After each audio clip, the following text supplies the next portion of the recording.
Slopestyle course that is up on the hill. It is a thing of beauty. You will not want to miss it. It'll be a 2-run format where only your best run counts. But we started the day with the Women's Snowboard Modified Superpipe presented by Toyota, and what a show it was. Todd, the conditions could not have been much better. The sun was out, the modified Superpipe was on, and speaking of being on, Lu Xiaoyu of China. Well, let's just talk a second about what is a modified Superpipe. Well, basically, it's a Superpipe, but you add features that you would find in a slopestyle course. There's jumps, there's channels. You've got to combine all those tricks together to form a perfect run and impress the judges with overall impression, technicality of tricks, and how big you go. China's Lu Xiaoyu laid down a beauty, 92, and that would be the mark that everyone would be chasing. People just could not find the same rhythm. Maddie Mastro tried her best, didn't have to throw out the double cryptor, but she would finish in second place. Yeah, Maddie Mastro, you know, she has a big move. It's double of that move right there. She didn't get a chance to bring it out, and it was really all about the rider from China coming through this course. 540s up top, combining them with big 720s in the pipe. Basically just a formula of clean riding all the way through. She did just enough. She was kind of waiting to see if Maddie was going to have to throw that double crippler and then kind of base her run off of that. But it was all about those smooth 540s, the 720 back-to-back in the pipe, and just good combos up top. The judges liked her run to the tune of a 92, and that put the pressure on the rest of the field in the end. It was Lu Xiaoyu getting it. Maddie Mastro had one more shot. Carol Castellet gave it a go, but Maddie just could not solve this hit. Yeah, on run number 2, Maddie knew that she had to kind of up the ante. Comes in here, tries to go for the inverted 720 off and over the channel. And then on her third run, still fresh in her memory, that second run slam goes down on the crippler over the channel as well. But that left the door open for Carol Castellet of Spain to come in, find her way on the podium by virtue of a couple big back-to-back 900s in the Superpipe. So amazing run for her. She was off the podium. It came on her third run. Yep. She gets those back-to-back 900s. And that was all it took to find herself in third place. Never count the Spaniard out. In the end, Lu Xiaoyu reigning supreme at copper. 92, Maddie Mastro would finish in second, and Carol Castellet finishing in third at the Women's Snowboard Modified Superpipe presented by Toyota.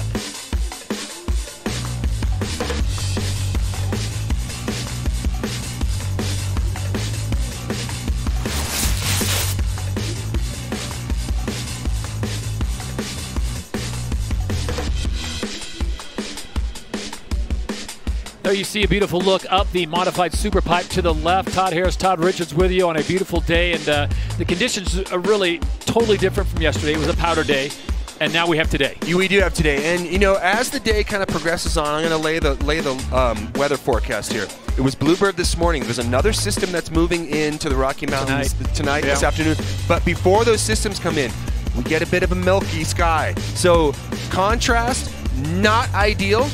But what it will do is bring those temperatures down, maybe move the speed up a little bit in the jumps. There's some factors to work with. All that fresh snow kind of leaves, you know, the playing surface in between the jumps really soft. So you have to be on your game. Flat light will play in as the sun begins its westward journey here. But there's going to be some heavy riding going down the slopestyle. All I can say is watch out Al Roker. This man is after your job. Todd Richards with the forecast on spot here. He has lived in this area for quite some time, so he knows what he's talking about. We'll have much more, including the men's snowboard slopestyle final after this. Dew Tour is brought to you by Mountain Dew. Do the Dew. Toyota. Let's go places. Bumble. Make the first move.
We are ready to ride here at Dew Tour 2020 for the men's snowboard slopestyle final. 17-man final. It is an absolute beast, but it's a who's who in the world of slopestyle. The course is buffed out. It is ready to go. Todd has given us his assessment. Could be a little tricky on the lighting later on today for flat light, but Todd, give it up, as you said, to SBT Woodward for clearing all 3 feet of snow that came in yesterday, and the guys have been able to go out today and get a little practice in, the rails, the creativity, and let's not forget the big kickers that wait for them at the bottom. And it's not just a 3-pack.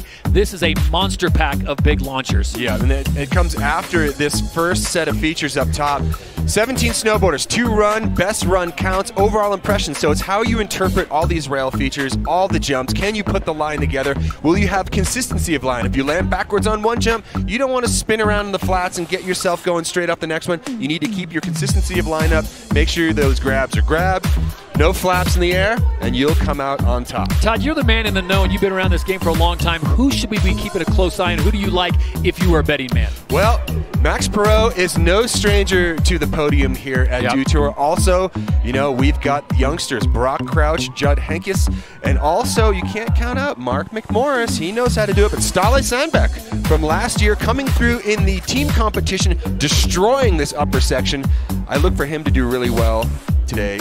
And let's not forget the Olympic gold medalist, the reigning Olympic gold medalist, Red Gerard from just down the road in Silverthorne. Very true. How can I forget about Red Gerard? He's got more family members here than staff for the Dew Tour. All right, let's talk about the competition format. It's a 2-run. Because it's such a big field, they were unable to do qualifying.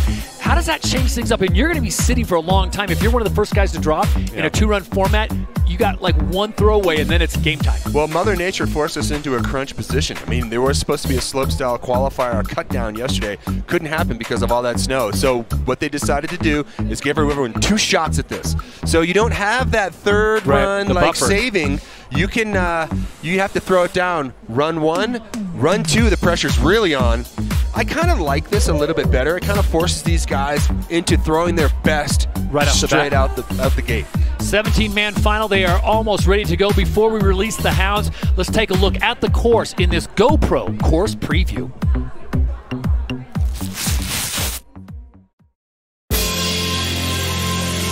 Hey guys, my name is Sven Torgren. My name's Haley Langland. We're here at Copper Mountain, and here's your Dew Tour GoPro course preview. Let's get it.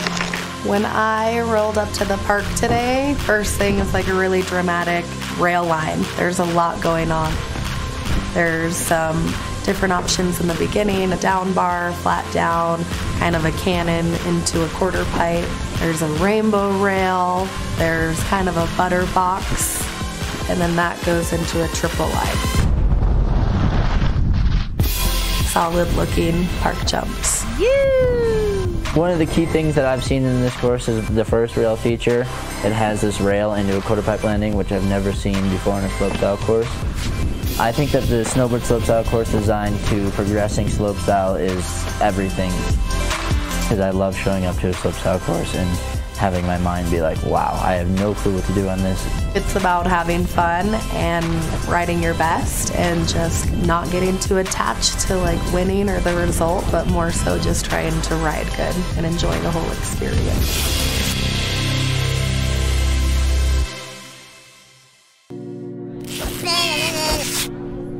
And it's always good when you have Olympic gold medalists give you the GoPro course preview, and it is a thing of beauty, Todd. The option, the word of the day has got to be options, because there are so many different lines to take. When Red Gerard rolls up and says, I have no idea what to do here, you know you got something. Yeah, I mean, and it definitely, it taps into your creativity. Like, you get used to these same old slopestyle courses, but this really makes you think, like Red said, and that's a good thing. You want to see people outside their comfort zones.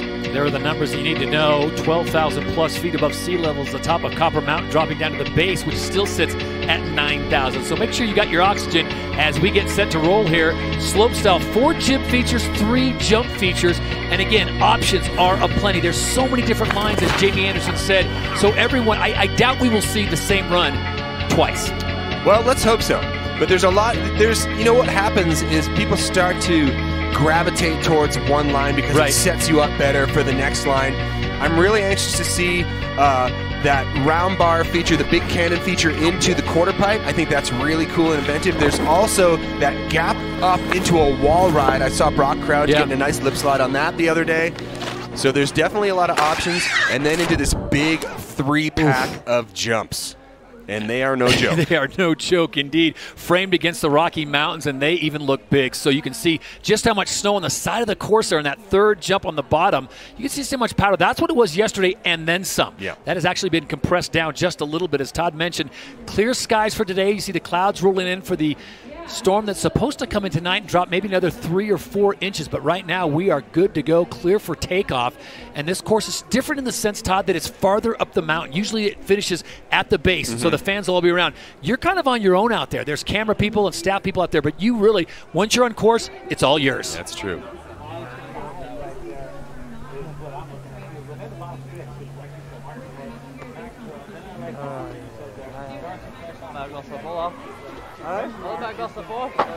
So we are set to go. This will be the men's snowboard slopestyle final. No animal was injured in making the outfit for Torgeir Bergrum, but he does love himself some white tiger. He's a zebra. That's what they call that outfit.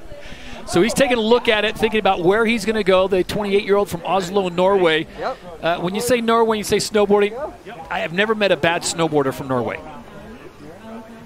So here we go. Torgeir getting ready to drop into this course. It's all about camaraderie up there. Now this first rail, there's 4 different rail features, and you can see when you look down, this is a smattering of rail. So you see right there, straight into the quarter pipe off that round bar.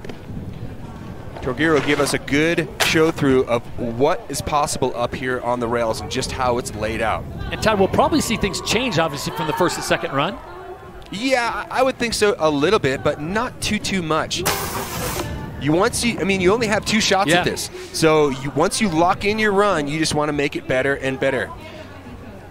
Come in here. That is the patented Torgeir switch backside 5 with a late method. Making it look really good. That speed, definitely an issue. He's got power tuck going here, coming into the low. That's it. Knuckle chucker on the bottom jump. Okay, so what that tells me is that speed is definitely the competitor that you need to beat today. So he was good on the first 2 kickers. The third one, though, was not feeling the speed to clear it. You do not want to come up short on these jumps. They are no joke. Yeah, his rail section up top was really strong. You know, as far as fanning out on the tricks that happened, his first jump, his switch backside 5, late boned out method, that is insane. I would like to see more of that in snowboarding, less whirling, less flying through the air in great poses. I mean, more triples. Of that. More flying through the air in great poses, less flipping flying meatballs. All right, so Torgeir up top on the rails, looking good, but watch this as he just brings it into the tuck here. Look at ratcheting down a little extra there. And this was the setup. Look at that, just locked in. Full lock in, pops out, lands backwards. Watch the lock out of the body. The shoulders are already twisted. Gets that late 180, and that brings him into that beautiful switchback 5 with the late method that we will not be seeing. So Torgeir skipping the final feature because of speed, and it's a 51.66. All things considered, that's pretty good because he did miss a whole feature. Hey, he's still standing. Yeah. You don't want to come up short on that bottom jump. And did you hear what he just said there? He said, guys, it is so slow. So that's going to be relayed back up to the top. And people, as Todd, as I mentioned, they may have to change things up from run 1 to 2. Torgeir certainly is going to. Tip your waxer. Mikey Cicerelli now out of Canada, the 23-year-old goofy footer. So he'll come into this one starting off switch. Cicerelli looking good. First rail, nice 270 on. Nice overturn. So Mikey Cicerelli looking good. He's got 1 more rail feature to navigate up here. Carrying good speed. Mikey's board doesn't look very slow. Now he's going to just straight. Nice. 450 off. Into a tuck. Stay low. Getting a nice 900 around. Staying low. It's all about carrying that speed through the first and second jump. Mike looking solid, though. Yeah, he is. Making short work of the 3 jumps. Plenty of speed on the last one. Nice work from Mikey Cicerelli. So the Canadian having no issues, possibly getting some information that Torgeir Bergrum having some issues on speed. He went straight line, no speed checks at all between those jumps and the first rail. Yeah, and also he carried a lot of speed through the upper rail section as well. you know, maybe opting for that just to make sure that you have enough momentum to propel you through those bottom 3 jumps. Watch right here. Comes off 450 degrees of rotation, then straight into the power tuck. There's that rainbow rail. And there's a little small gap into the flat bar after the rainbow rail. And here's the above shot. Snapping into the rotations. The 900. It's 2.5. Straight into that, and then the bottom jump, all about the style. Snaps into it, gets that grab, holds on the entire way around. Look how long he holds this grab for. Grabs melon.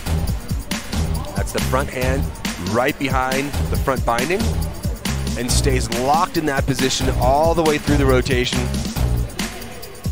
And lands in the sweet spot. Cicerelli's going to be happy with that one, especially considering the lack of speed that looks like is happening out there. Yeah, and 80 is going to help his cause, no question about it. So something to build on for Mikey Cicerelli of Canada.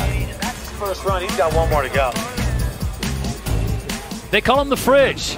This is Fridtjof Tischendorf of Norway, 22 years of age, out of Oslo. And Todd, he is kind of not blown up really at contests, but his post on Instagram and such, his social media following because of one piece of equipment, the backpack. The backpack. What is in Fridge's backpack? Will anyone ever find out? Fridge with a very unique line in. Nice work. I gotta think when you're spinning as much as these guys are, that's gotta be just odd, or are you just so used to it now? I don't know, but Fridge is absolutely perfect on the rails. He's one of the riders' favorite riders to watch. He does some crazy stuff. Always looking like he's just coming off the hill. Big double. Oh, that was such a smooth touchdown. Wow. Fridge winding up. Casual backside 1080. And then in here to the bottom jump. Big double cork 10, tail grab. Fridge looking good. Maybe he's got a little extra weight in that backpack to get him in through the flats. Fridge with a double cork 10 on that last hit with the backpack. I don't know if he's got a 6-pack of dew in there or what, but it's just such an odd thing that it's flopping around when he's out spinning. I guarantee you I would not want to land on a 6-pack of dew in my back. Get yourself a little spine bruise. Whoa, but look, he's almost sandbagging himself in the other way, like, yeah, I'm going to handicap myself as I come in here, because that backpack is all over the place. It's everywhere. It's shifting from left to right, but he don't care. Fridge is making short work of these rail sections. Very smooth, and I like the way he came into those rails as well, and then straight up into the double up and over. The double heave-ho. But this right here, the double cork tail grab, dipping that front shoulder 2 times, holding the tail grab all the way through. The backpack, riding high. With the backpack. He's happy with that one. Fridtjof Tischendorf waiting for his score to drop down. Always a smile on his face. The Norwegian looking to better Mikey Cicerelli's 80. And it's going to be a 72, which will slot him into second place. Into that second spot with Torgeir in the number 3 spot as we move along now. American Kyle Mack out of West Bloomfield, Michigan, 22 years of age, been around the game for some time, even though he's only 22, Todd. Kind of a big air specialist, and we'll see how he fares in this rail section and then into the 3 kickers. You can see right there the above view of the angle of that flat bar into the quarter pipe feature. It's interesting the way they have this whole thing set up, and I can understand how you roll into it and you're like, where am I supposed to go? There's just way too many options here. But it's great because it gives these guys a chance to become really creative. And the judges do reward, if you take a non-traditional line through these rails and you don't go just, the obvious straight through, right? Judges do reward that. So Kyle Mack trying to keep that speed up. Coming up a little bit short on that knuckle. Not enough speed. So this will be a throwaway run for Kyle Mack as he skips that final feature. Yep, and the pressure is on for run number 2. So your speed is going to start after you go off that last rail feature. You better make sure that you are dialed in and point. You've got to be squared up with that first jump. That first jump is going to set your pace. See Kyle Mack here, full commitment to that rail. Comes off a little bit early, but it was really about the jumps. You see this right here, just not able to land in the sweet spot with full base down. And then Kyle tries to get it done, but coming up a little short on that double cork 1080, unfortunately. Kyle Mack. Backside double cork 1080 with the melon grab. Comes up about $2 short of making it to the actual landing. A lot of pressure for run number 2. Yeah, 25. That'll be his throwaway. He'll look to run 2. Talk about some of the young and up-and-comers. Luke Winkleman certainly fits that bill. 19 years of age, out of the snowboarding hotbed of Blowing Rock, North Carolina. Last 2 months, though, Todd, his suitcase has been his best friend as he has traveled around the world, some of the biggest events in Locks and Cicerone, Italy. And we saw him recently in Mammoth Mountain. So here he is now at Dew Tour 2020. I mean, some of the landings of these jumps have about the same vertical as he did growing up at home. Yeah. These small resorts now are producing some of the best rail riders on the planet. Think about, whoa! Coming off a little early for Winkleman right there. Just to finish that thought, you know, Zeb Powell coming out of the same place that he did. You don't think of the Carolinas as being a hotbed for snowboarding at all, but they do have mountains, and as long as there's jumps and rails, you can produce amazing snowboarders. So Winkleman on his 3rd and final hit. Todd, I got to give him credit for a massive salvage job, because that rail, that could have been disastrous. And it really shows you that you have to be so perfect, not only for the judges, but in order to keep your speed up and maintain your line. There's his dad, Eric, down there at the bottom of the pipe. Unfortunately, not able to have a perfect, complete run. Award at the Snowboarder Awards earlier this week. Wow. Run number 2. He just got spit off that rail. 12th off there. There's a look aerial view of the course here at Copper Mountain. The folks at SPT and Woodward doing a fantastic job of giving these athletes something to think about. Here we go with Luke right here. That little drop down, pops off, a little tap out. That right there, little tap 180, those are the little things the judges have to take into consideration. That maybe can differentiate you from the rest of the field. On his jumps, it's really between that first and the second jump where all that speed just gets siphoned away. A little bit short on the last jump. There's nothing worse than having a perfect slopestyle course laid out in front of you, and it really comes down to speed. You know how to do it. It's just Mother Nature's not allowing you to perform at your best. 25.66, Luke Winkleman, also one of the athletes that will be looking to run number 2. There's the start house, there's the first feature. There are all the options that await our next athlete from Blowing Rock, North Carolina, the hotbed of snowboarding, to Haiku, Hawaii. This is Lion Farrell. Talk about a kid that has mastered boards of all sizes and shapes. He's a fantastic surfer, skater, and you know what? Why not spin over to the mainland and get the snow a try? I've known Lion since he was just basically a baby. And they used to go and spend a lot of time in New Zealand during the summers. His grandparents lived there, yeah. Yeah, they would make it basically a year-round perpetual winter. As you can see from above, unfortunately for Lion, just kind of off of his line. There's that little butter box feature. That rail sets you on top of the butter box. You have an opportunity to do a trick on and off there. So this will be a throwaway for Lion as he's just trying to milk some speed to get a taste of what he'll need for run number 2. It's a straight air, and he's still just clearing the knuckle. That's right. Just see, it's so critical. Nice frontside 360.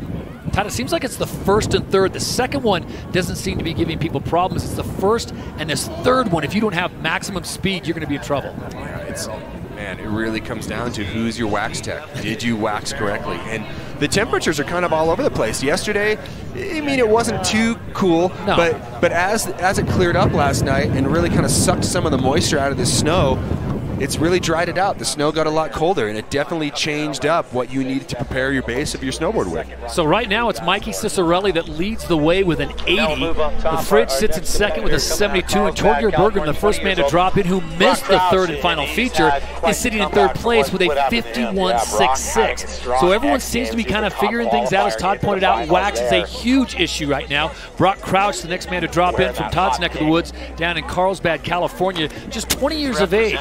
And I look at guys like Brock Crouch and the next guy, Judd Hankes, to figure this out, because these guys are just perpetually in parks, and they find ways to milk speed when there's no one else is finding it.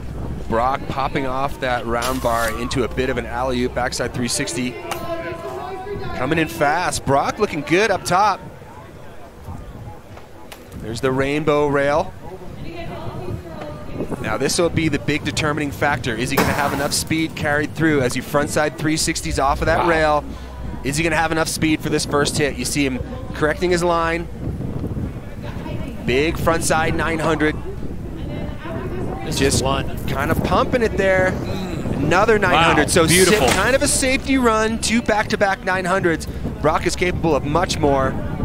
And a big double cork 10. Nice and clean from top to bottom. Good strategy for Brock. He's probably considering how little speed there is to be had on this course. Just putting down a run, being smart. Todd, would you say that's better than 80, though? That would put him into first. It may be, just because of the way that he handled these rails up top. Such good speed management on his part. Look at that. He kind of gapped up and over that rainbow rail and just caught the other half. And here we see frontside 50-50 pop off. Look how he landed right into a tuck. Yeah, lands in a solid tuck. He's becoming quite the smart competitor. Brock is, he's competed at a very high level in surfing as well. He knows strategy. You wouldn't know it, though, by talking to him in the lodge, but Brock knows strategy. 64.66 is what the judges give Brock Crouch. Wow. Seems a little low, but that puts him in the third. That's a really, really low score for that run. I was thinking. Super low.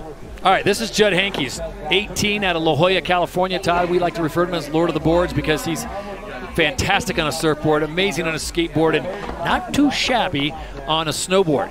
And he just seems, not a big guy, but he seems to find a way to create velocity and momentum, and he just seems to, like no other athlete I've seen on the slopestyle course before, he'll come off rails and be able to milk speed. Yeah, Judd's a powerhouse. Here we go. You can see right here, there's that flat bar, rotating 270 into the quarter pipe feature. Popping off 270 again. And you can see how tightly packed these rail features are. There's not a lot of time to think in between. Oh, ooh. Judd, nice save. 270 up and over the rainbow. Now for the tuck. Coming in. Just a 540 knuckling for Judd. So it really comes down to how you leave that feature. Yep. We talked about leaving the rail feature in a good place. And Judd Hankey's had some issues there, but look at this, winds up and lays it down beautifully on that third and final feature. Where he found the speed for that, I do not know. Shape of things to come on run number 2. Beautiful 1080 with the tail grab, dipping that shoulder 2 times. But it was just that little squeak off of speed up top that cost him basically a clean line through. Now technically he didn't fall. Look at this right here, 270 up and over the rainbow. He's on it, comes off right there, and just somehow power squats out of that. That was a great save. Right. Pops off. You need to land kind of high on that knuckle right there to be able to keep that speed up. 540 comes around, lands on top of that one. This isn't going to be a very high score for Judd. But it was all about that third jump for me. Oh my gosh. Adding a lot more style into it than just the typical grab mute and start flipping your body through the air. Once you start grabbing your tip and tail, it slows down your rotation. Judd getting that tail grab on the second portion of that, but still almost coming up short. Yep. So speed looking demon. like it's going to be an issue today for those guys out on the course. And it's a 57.66 for the American. For Judd Hankes. So halfway through the field of 17 in the 2-run format here at Copper Mountain. Next up, it'll be Yuki Dono of Japan, the 23-year-old, set to drop in. Still, an 80 leads the way with Mikey Cicerelli. Cicerelli was the second man to drop in, Todd, and you would think the word would be transferred up top. Hey, it's a slow course. Keep your speed, keep your speed. Well, everyone knows it. They just aren't able to get it done yet. Yeah, you know, it just kind of depends on where you land on some of the last rail feature. Will kind of set your momentum. If you were smart, you take a rather pedestrian trick and just kind of maybe even a 50-50 off, no trick, just to keep up if you've got big jump moves. Yuki Dono, master on the rails. Yuki's also one of these riders that once he starts flipping through the air, you never know what's going to happen. He was the first person to unleash really the 1620 into snowboarding. When you were competing, did you ever think a 1620 was going to be on the table? No. That's usually how much lunch cost for 4 people back when I was competing. Here we go. Yuki into the first jump. 1080. Holding on to it, trying to keep that speed up. There's a wind up. Clears it. Switch back 12 into the bottom jump, trying to keep his speed. Double cork 1080 and almost. And you saw it. Wow. Toddy was pumping for speed on that third and final hit, and Yuki couldn't find it. Oh, unfortunately for Yuki Kidono, he had such a good run going. Not able to put it down. So Kidono, the 9th man of 17 here in the slopestyle final, that has still been unable to solve the conundrum that is this course and finding speed for the kickers. There he is under the butter box. Switch backside 180 out. You see here's the 270 on, popping off, and that set him up for that first jump. So straight into a switch 1080. Just a little hand drag after that tail grab. And switch backside 1260 for his second jump, and I thought he had it. I thought he was landing high enough up there for this bottom jump, but unfortunately, Yuki Kidono coming up just a little bit short on that third and final jump. So he hits the knuckle, lands flat, and then gets bucked into the back seat. And could have been a lot worse. Yeah, exactly. To be honest, I think if you know, when you land on top of the knuckle like that, that's a lot of momentum coming down. You can really get. I got actually destroyed a couple of years back. I mean, like 10 years ago, blew my arm into a million pieces on a similar slam to that. So they can go really wrong. Yuki Kidono gets a 46.33 on his first offering. Talk about a fan favorite and rider's favorite. This is Rene Rinikangas from Finland. If you could bottle what Rene Rinikangas has, whatever you would out energy drink all the energy drink sponsors. Where is he going? Oh my gosh. This. Rene with a completely unique line. Miller flip on the quarter pipe. How did the judges even comprehend what's going on here? We're talking Chris Miller at the Dew Tour in snow. Actually, no. That was Daryl Miller. Chris Miller is not responsible for the Miller flip. That was Daryl Miller. Backside lip slide to Fakey on the wall ride. Holy macaroni. Is he talking? He's talking to the cameraman as he goes down. Here he goes. Trying to stay on his feet. Just dreaming of sauna, because all Finnish riders, they look for sauna after run. Of course. You for sauna. Here he goes. Bottom hit. Doubling big up. double back rodeo. Perfect landing. Switch double back rodeo. Holy cow. So how does he find the speed? He starts off with a Euro carve into the Miller trick. Not Chris Miller. And then he ends up with a double huck at the bottom. Wait, was that switch backside? No, he's regular foot. So check this out. Ops around this, power carves back up the hill. Miller flip, frontside invert, comes around, lands fakie. And as I was saying, that was Daryl Miller that invented the frontside Miller flip. The original DC. The original, yeah. And then right here, 270 off, and watch, just tries to keep that speed up, gaps up, and into a backside lip slide. Wow. Comes off fakie. Lands backwards, and then still going. This is when he talked to the cameraman. He's all, whoa! Almost comes up short on the 270 off, and then played it pretty smart. I mean, he is capable of so much more on jumps, but he just wanted to land and keep his speed up, basically for this right here. Big up and over, double backside rodeo. Look at that, spotting the landing already. Oh, was 180. Switch double backside rodeo to end off that run. What do you think? Better than an 80? I think that it's going to be up there. That was a solid run. And it's a 76, so Rene Rinikangas of Finland goes into second place. So judges dinging him a little bit, you know. Now you see the current standings. Mikey Cicerelli still leading the way with an 80. Messing up on the rail is really... If he hadn't had that on the run, you have to. Sven Thorgren now will take his crack at it, the 25-year-old out of Stockholm. Right, the covenant's so hot. If you can. Yeah. We're just gonna, and he's going to get the follow cam treatment. Sven Thorgren, very strong rider out of Sweden. I know. Following in the footsteps of such incredible Swedish riders as Ingemar Bachmann and Johan Olofsson. Legends in this sport. Switch frontside board slide. You can see how the combos play out on that Butterbox feature. I do like this follow cam. I wonder how Sven feels about it. There's the front fork. 450 off. Now the power tuck. Comes off his heels. Oh! Snaps through that. And then straight up and over. Nice double cork frontside 1080. Clean. Putting together a nice clean run here. Sven. Plenty of speed. Nicely done. That is how you do it. Good strategy for him as well. Keeping a lot of momentum going into those jump features. Sven Torgren. A lot of style coming from the Swedish rider. And the big question is it enough to move him into first place in an 80? For my vote, I'd say yes. I like the butter box. You can see the combos go down, 180 out, switch backside, 180 off. That's fun. I like those features in snowboard parks too. It kind of keeps you thinking. And here as he snaps into double cork, frontside 1080, grabs slob, front hand in between the front bindings. And then grabs crazy stalefish on this. Comes around, backside 1080. Very nice.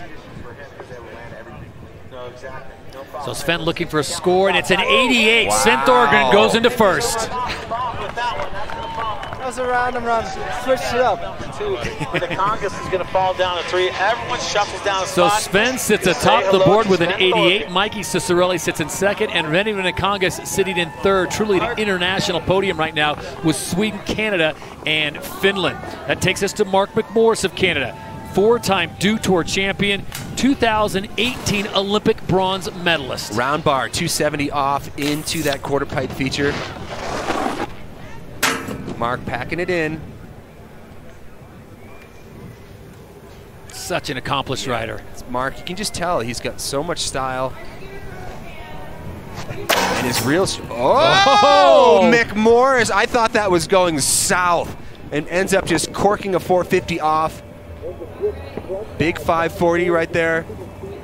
Let's see if he can possibly whip himself into a frenzy down here off these jumps. Coming in off his heels. Boom. Triple cork. Wow. Front side, 1440. The first person we've seen throw down a triple today. Mcmorris does it with style, front side. So the question is, Todd, did he have to change things up because of a speed issue on the jumps? Mark is an incredibly savvy competitor. Lots of smarts going in there. That inverted, that corked out spin, the 450 off of that round bar. That's going to give him some points. Yep. He did just do basically a basic 540 in his run. I believe it was a 540. I didn't see the takeoff. But here's the butterbox combos. Switch 360 off of that butterbox. And then really, watch this right here. Comes in, 270 on. Basically slips himself off into an inverted corked out move. Sets himself up switch. And this was, I think he just did basically a 540, then moved into a double cork 1080, and then into a triple dip of the front shoulder. Full commitment, 1 dip, 2 dips. Now watch the third. The head initiates it. You can just see the head moving around to make sure he comes around fully. Mcmorris, he will move into the lead with this run for sure, just by virtue of how technical some of those rail tricks were and the big triple. No one's even stepped to that yet in this final. So Mcmorris feeling it there, and the score comes in. It's a 90.33, so Mark Mcmorris takes the lead. Yeah, that'll work.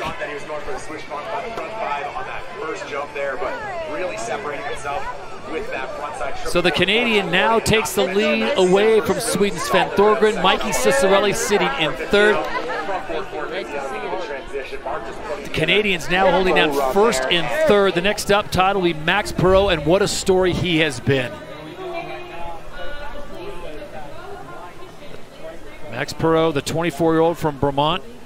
He has been through so much. A 2017 Dew Cup champion, 2018 Olympic silver medalist, and it has been a long road to get him back up and riding and healthy to the 2020 Dew Tour. And just when you think the scores couldn't go any higher, enter Max Perot of Canada. Hey, what's up? I'm Max Perot. I'm a professional snowboarder, and I've been snowboarding professionally for the past 8 years. Exactly a year ago, I was diagnosed with Hodgkin lymphoma, and I had to miss out on my whole season. I've never missed a single contest in my career, and now I had to miss a whole season. For me, it was not an option of not winning against cancer. Every time you get a chemotherapy, you get really sick. You get nausea, you vomit for a couple of days. At the end of my 12th treatment, it showed that the cancer was 100% gone. Being a competitive person for the past years definitely helped me battle cancer. It was kind of another competition, just a much more bigger one, and a one that I had to win.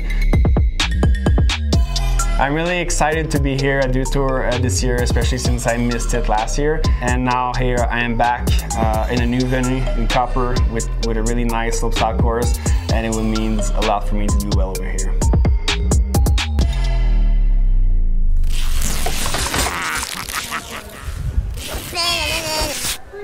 Already a winner, Maxence Perot, cancer survivor, set to drop back into competition, Todd, and I think the entire snowboarding sporting world community was pulling for him. I mean, it's unbelievable what he's been through, and to come back from that and come back so strong. He's already won a couple big air events fairly recently, and Max is just the ultimate competitor. So he comes off the heels of Mark Mcmorris just laying down the first 90 of the competition, a 90.33. So already for Max's first run here, remember they get 2 runs. Max, a little bit of a problem up top, switch backside lip slide. There's the butterbox combos. So right now he's coming in switch 270 on. So that means this jump, he's gonna have to carry a lot of speed. Max winding up. Switch, double backflip. Right in here. Max trying to keep this speed alive. Now this is a fairly pedestrian run for Max Perot. Oh my gosh, that is a textbook example of what can happen when you come up short. Max hit so hard, you saw how far he bounced down that landing. The board says no bad day, but that was a start to a bad day. He took a heavy fall, Todd, landing completely flat, coming up short on the knuckle, and just gets bucked. Wow. Unbelievable he's riding away. Jeez. Thanks, lucky stars, for this snow being just a little bit soft. Just gave him a little bit of a cushion, but he probably cleared about 30 feet after that bounce off of the knuckle. Long enough to be like, I've been in the air a long time before I'm slamming. And not in a good place. And that was a fully committed double cork move, coming around blind. All the faith is that you're just going to put the landing gear down. Here we go, up in the butterbox feature here. Things were looking solid up top. He had one small bobble at the very beginning of his run. You can just see how confident he is. And then here is that big, actually just a double backflip. Actually, I called that a switch double backflip. It's a double backflip. And then trying to keep as much speed as he can. There's that double back, up and over. Things were working. Things were working out good. But I kind of could tell he was just a little off, maybe off his game. He came off the first rail, but watch where he comes around on this front double cork 10. Boom, right on top. Now there is where he just gets the ejection. Not really knowing when you're going to hit, clearing so much. But luckily, you can see that snow poofing up right there. It is rather soft. That probably saved him from some heavy bruising from that slam. Oh my. Maxence Perot of Canada taking the heaviest fall we've seen so far today in any competition. Here it is one more time. Boom. It's a long way down, but if there's anyone I know that can come back when it's all on the line, Max Perot gets one more shot at this. We know what he's capable of. He knows now where the speed is at. I look for him to clean that up, and Max is still going to be one to push to the top of the podium. Down to the final 4 athletes here in the first run of the men's slopestyle final. And this is a good one, another Norwegian crusher, Mons Roysland. Mons is such a powerhouse rider. Strong Norwegian rider. Look at the combo right there, nice. Then we into up and over that half rainbow. carrying a lot of speed, 450 out. Giving the judges something to think about early and often here. Look at this. Tail press, nollie front flip off. Max's board seems to, Mons' board seems to be running really fast as he tries to pop off of that. That'll do it, Todd. Unbelievable. Maybe the best rail section we've seen so far. I will say this, though. His board does seem to be cooking down this hill. You talking some Norwegian wax? I don't know what it is. Unfortunately, I mean, man. Oh, what could have been? What could have been. Basically using that rail as a jump to project him into a frontside 720. Unfortunately for Mons, run number 2 will be a pressure cooker, but we can see what he's going to bring to the plate here. 23-year-old out of Oslo, Norway, will have to look to the second and final run here in the men's slopestyle final, where Mark Mcmorris leads the way by a large margin, a 90.33. Sven Thorgren in second with an 88, and then Mikey Cicerelli of Canada also on the podium right now with an 80. Just look back up top. That big pop out, so much strength. It takes a lot to make yourself project. Watch this right here. Tail press, pop out, to manual tail press, to nollie front flip off of that. That was a unique interpretation of that line up top. That's what you got to do. Keep the judges happy. Here's where the problem. See right here. Goes into basically a board slide, puts all that weight there, snaps up and off. Look at just the full commitment of the body, but not able to bring it around clean. Comes up just a little bit short on that rotation. And that would be it for his clean first run. You got to land that rail feature perfect in order to keep your speed up for the jumps. Final 3 athletes to go. Mark Mcmorris leading the way, setting the mark with a 90.33. It'll be Darcy Sharp, Red Gerard, and Ståle Sandbäck, the final 3. Interesting note, Darcy Sharp's sister, Cassie, already a winner at the Dew Tour, as she won ski modified Superpipe earlier today. A lot of talent in this Canadian family. 23-year-old out of Whistler, now on course. Darcy Sharp, 50-50, backside 180 in there. Darcy looking good so far. No slide, backside 180 out. Oh, look at this unique line right here. There we go. That's the way you kind of just roll through and interpret it your own way. Judges definitely pay attention to that. Setting himself up for this first jump. There's the power tuck. Switch backside 1260. And setting his edge here. Dipping that shoulder 2 times. Backside double cork 1080. And as much speed as you can possibly muster into this final jump. Big double cork 10. Lots of power. I think that's a top 3 run. Will it be enough to take down Mcmorris? I think he's going to sandwich himself right under Mark Mcmorris. That's my gut instinct right now. So to get on the podium, he needs better than an 80. To move into second place, he needs an 89. I like this right here. Opts out of that round bar, then jumps up and over, catches the last part of that flat bar. And that's his interpretation of that line. They go and do all that work to create all these great rail features. You know, even the people that create the courses, they want to see you utilize that and create a perfect, creative line through there. Darcy looking good on these jumps too, landing in all the sweet spots, making sure that his speed counted. Look how quiet he's in the air. Comes around on that front side double cork 10. So Darcy Sharp happy with that one, giving himself a little clap claim. 5th. Score of 73.66. So the Canadian slides down. Don't agree with that just ahead one. of Fridge. And so Fridge will bump down to 6 as Darcy Sharp finds himself in the top 5.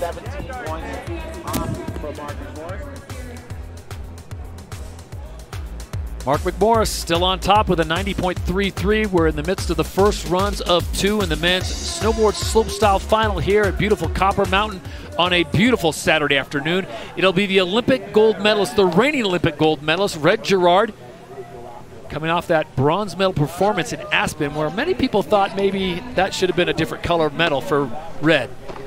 He's all good though, just keep on riding. So Gerard will go, and then it'll be Ståle Sandbäck, the last man to drop in, by way of winning last year's competition. Here we go. As Red drops in, we're going to ride along with him. Big alley-oop 360 into the shark fin or the quarter pipe. switchback 270 coming out.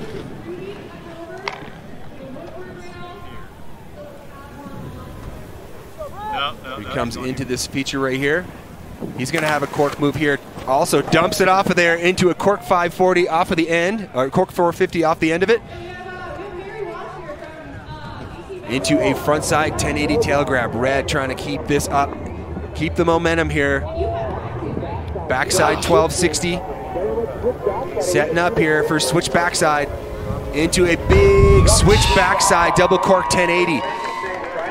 Todd, his landings are so precise and smooth. Hardly any snow kicks up as he just sets the board down so smoothly. Yeah, Red's a cat when it comes to landing. He can set those board into the landing so smoothly, no matter how he is in the air. He always seems to be able to put the board down perfect.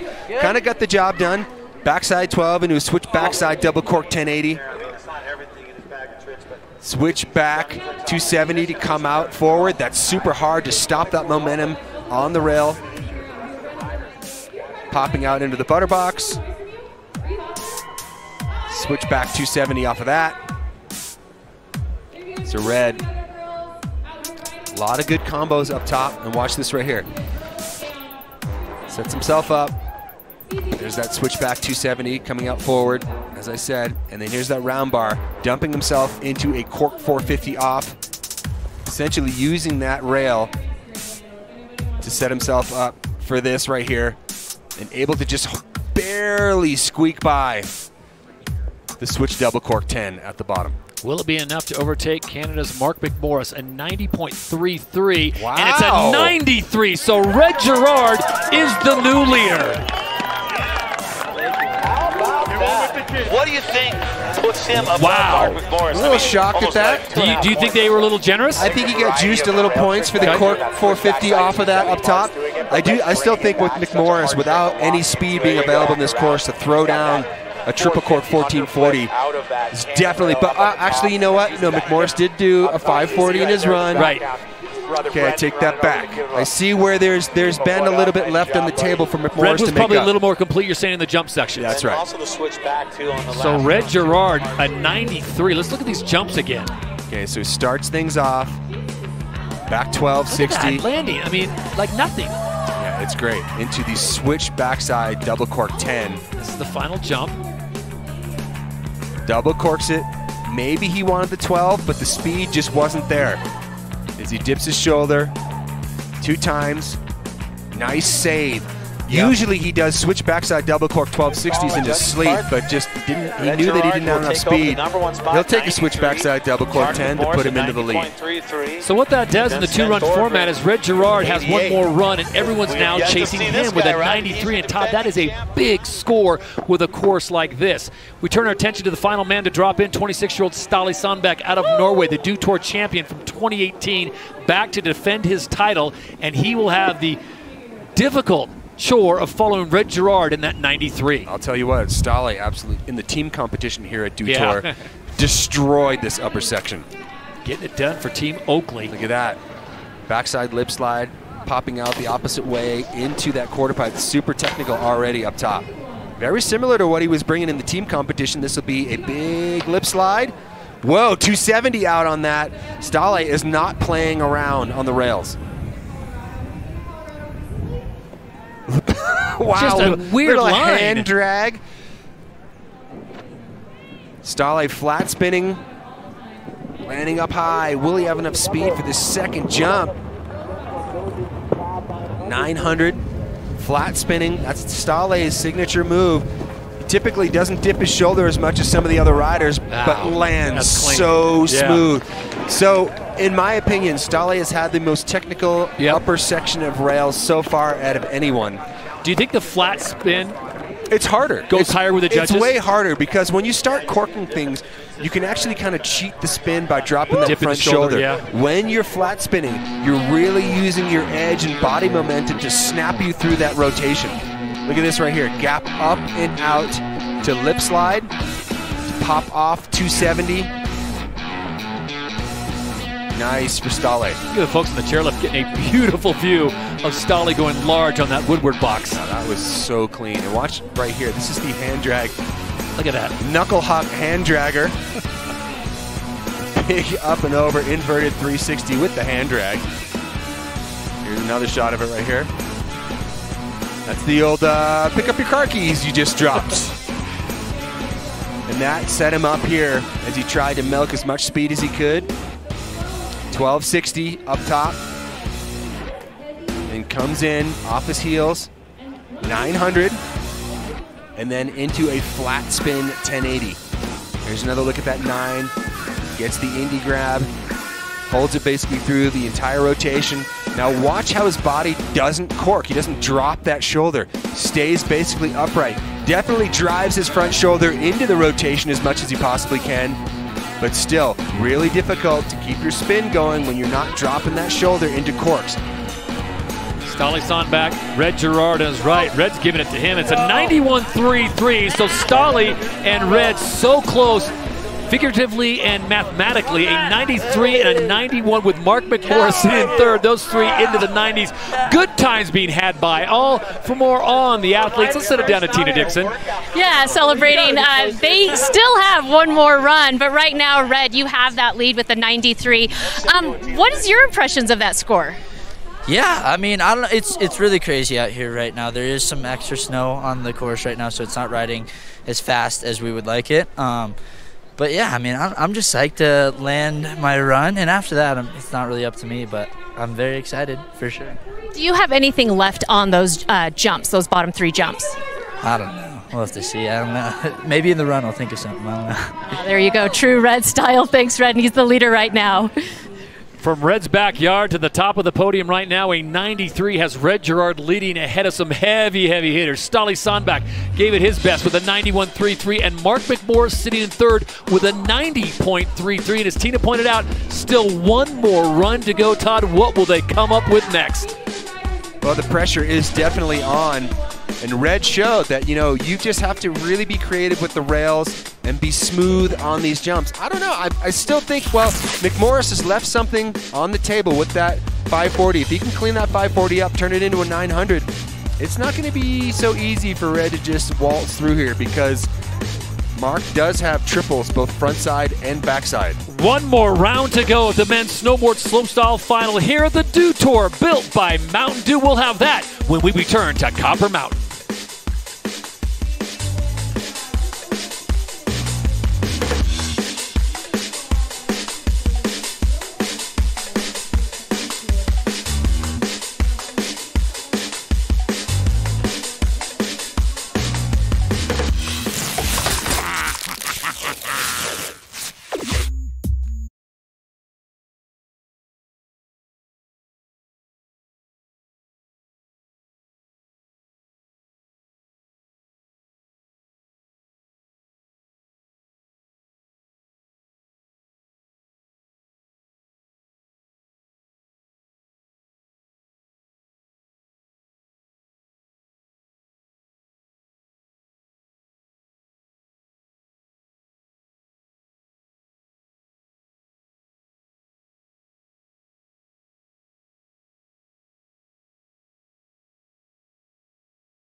It's the 2020 Dew Tour from beautiful Copper Mountain, Colorado. Todd Harris, Todd Richards, Tina Dixon with you, and you have tuned in at the perfect time, the second and final runs of the men's snowboard slopestyle final. What we can tell you is local Red Gerard from just down the road in Silverthorne leads the competition with a 93. Stolly Sonback with a super technical first run sits in second with a 91.33. And of course, Mark Mcmorris, the Canadian Ripper, he sits in third with a 90.33. During that commercial, Todd, though, we were talking about all the talent that is on this board still, and they all had little bobbles here and there. They clean it up. We're going to probably see runs in the 96, 97 range to win this thing. Well, I think for sure. I mean, we've got, you know, Max Perot, heavy slam. He's not one to be down and out, so he's going to come back hard. Just a lot. There's still a lot of talent to come. Mons Roisland's going to probably do a little bit better. You think of guys like Yuki Kadono, Judd Hankes, Brock Crouch. It's all about how people can manage the speed. As Torgier is on course right now, having some problems with speed on run number 1. So he missed the third and final feature because he just didn't have the speed figured out. But the White Tiger out and prowling now. 28-year-old out of Oslo, Norway. Here he comes in, switch backside into this first hit. And there's that unbelievable. My vote for best trick that's been done here yet today. Forget all these twirlies. That incredible. Oh, and again, has to revert out. Is he going to clear this one? Oh, mercy. Oh, my gosh. So you see what happens when you jump off something and then flatland and you get bucked into the finish area. So Torgier having issues again on that third and final feature. But that first jump, did it for me. Torgier's switch backside 540, where he grabs Mellon and just kicks it out is unreal. Unfortunately, just going down. But check it out right here. Torgier, switch back 270 off. His style is he's so good and so strong. I wish that today didn't come down to being like who can manage the fresh new snow, and it would just be a full-on battle of tricks. Now watch this as he comes in here. Switch backside spin. Oh, actually, we're not going to actually see the best trick of his run, but we're going to end up seeing this right here as he washes out on his heels. And he still went for it. Going for that front side 10, and then right here, just not enough speed. Oh, that hurts. Coming up so short that he ends up just compression popping himself into the flats. Man, I really wanted to see that switch backside 5. That was like the best trick that we've seen so far here today as far as style goes. So Torgier's day is done. He will not factor into the podium as we go back to the top. Mikey Cicerelli out of Canada, the 23-year-old from Ancaster, led for most of the first run with an 80 until guys like Max Perot and, Mark Mcmorris dropped in the 90 club. Cicerelli, big 270 coming out forward. Once again, hard to stop that momentum from going. Coming off a little bit early on the rainbow to down bar. Just leaving a couple points up top. You can really make the judges forget about that bobble if you bring something super heavy to these 3 jumps. But with the way the speed is right now, it's just not going to happen. That 180, unfortunately for Cicerelli, he's still in 5th place though. A top 5 finish would be great. Big frontside 360. A lot of speed. Todd, that's a precarious 5th place though. He's sitting on an 80. The names we dropped that had bobbles early. Opportunity missed there for Mikey Cicerelli. So close though. He did look so strong up top. He's going to keep the 80 on run number 1. So Cicerelli, very respectable top 5 right now. Cicerelli, just sitting in that top 5 for the time being, but as you're saying, I mean, we've got so many heavy hitters that came down and really had some big mistakes in their run. And it's just one bobble with a field this deep, 17 of the best. You have a bobble in the rail section, unless you pull off something just mind-bending in the bottom jumps, you're lost. Red Gerard leading the way. This is the Fridge. They know. Speaking of mind-bending, Fridtjof Tischendorf from Norway. With the backpack intact. Well, you know, you're always ready to leave. That's what the backpack's all about. You're always ready to get out of here. Look at that. Big air to fakie into the quarter pipe. Did he do that in the first run? He did do that in the first run. That looked even bigger.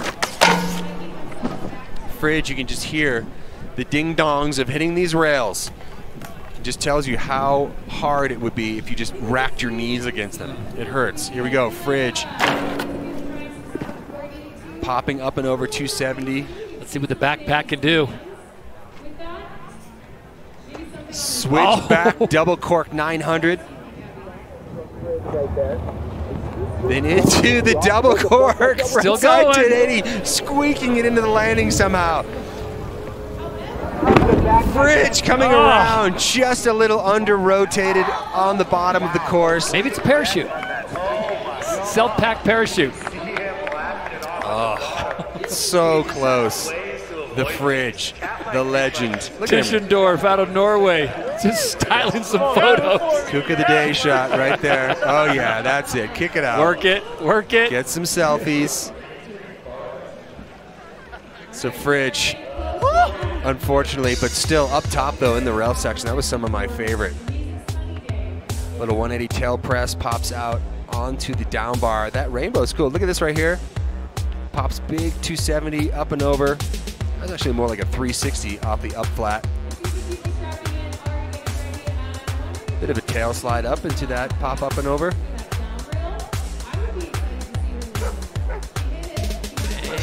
Just squeaks it around. Squeak that one.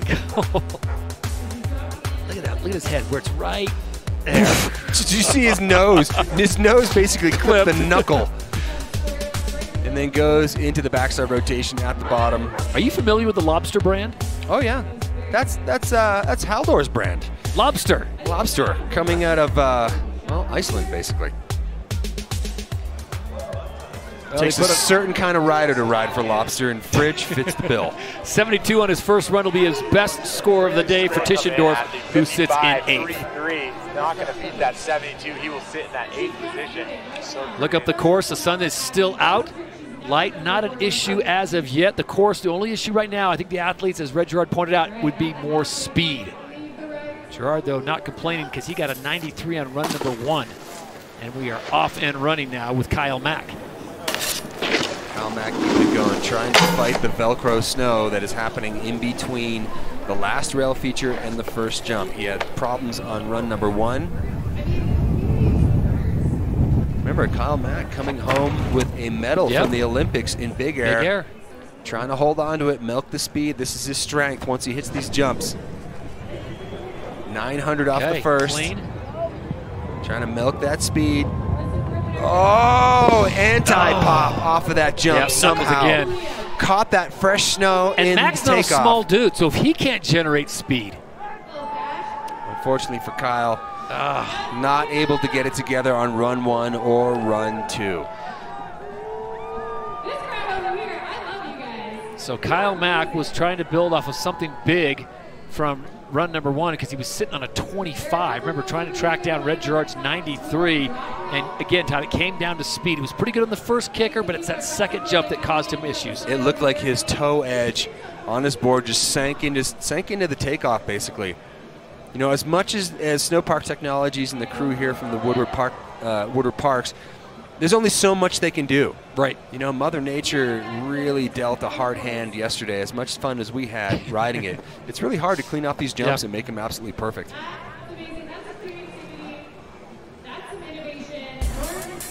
There you see the standings. Red Gerard, Ståle Sandbæk, Mark Mcmorris, the current podium. Kyle Mack having issues getting himself from top to bottom. Coming off a little bit early. And it was into the jumps here. You can see it's that long flat section between the last rail feature and then when you move into the jumps. 900 and then lands and tries to set in his toe edge coming off of his toes and just not getting the projection that he needed off of that jump to clear the knuckle. And that was it. Actually, he the fact that he survived that coming up that short, that's a win. Todd, is this something that can be adjusted on the fly? I mean, can they bring the landing zone in tighter, or is that it's just not possible? Well, basically, that would take moving about 60 tons of snow. So no. Short answer, no. So Red Gerard sits on top with a 93. Ståle Sandbæk sits in second. Mark Mcmorris in third. And then Sven Thorgren, Mikey Cicerelli rounding out the top 5. Remember, there's 6 Americans in the final, and right now one of them is leading in Olympic gold medalist Red Gerard. As we take a look at the top of the hill. And while we have just a moment, we're going to get you caught up with the athletes' pursuit of excellence here at Copper Mountain Dew Tour 2020.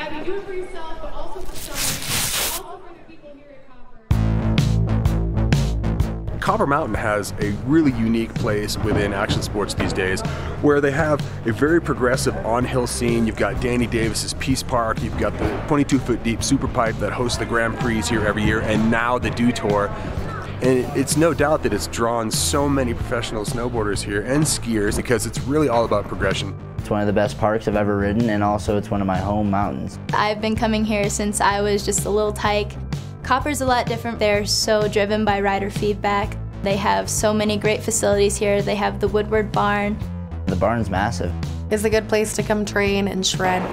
If you want to come and push yourself to progress and be the best that you can possibly be, places like this and also up on the hill are perfect for the athletic pursuit. I wish I had foam pits like 30 years ago. So I think it's pretty great that you can work on your tricks over there and then just transfer it to the mountain. And they just opened Red's Backyard, which I think is probably the coolest aspect of this entire resort. Last year, my mom and I made this pitch to Copper and Powder Corp to try to make a free hike park at the bottom of their mountains and call it Red's Backyard, and they were down. The terrain around here is just really fun to ride on, like a POW day or, you know, the tree runs. Just all in general, there's so much that Copper has to offer.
Dew Tour is brought to you by Mountain Dew. Do the Dew. Toyota. Let's go places. O'Neill. always summer on the inside.